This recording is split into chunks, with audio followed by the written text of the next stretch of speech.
ជាងអារម្មណ៍ពាក្យជាច្រើននៅតែស្ងៀមខ្ញុំធ្វើជាមិនអី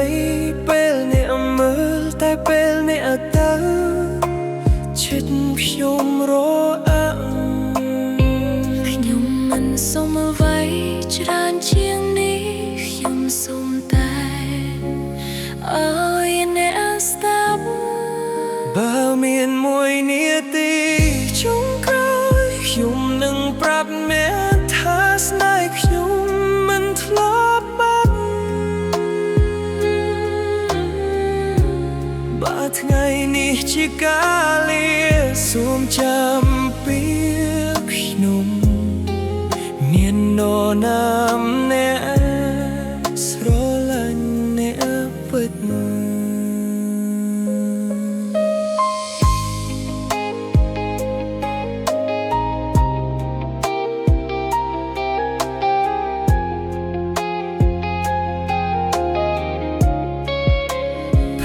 ដែលយើងដើ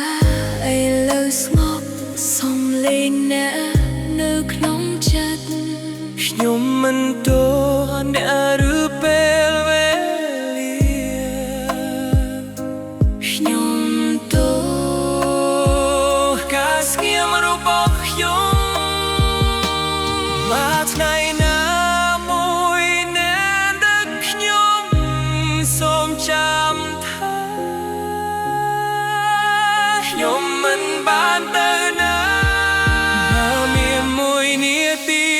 ចុងក្រោយខ្ញុំនៅលើក្បែរអ្នកមិនសុំអ្វី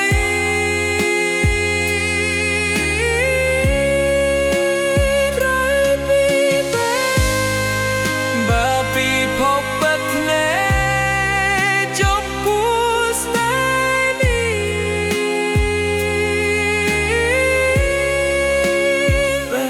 ដួងខ្ញុំនៅតែបាក់ចង់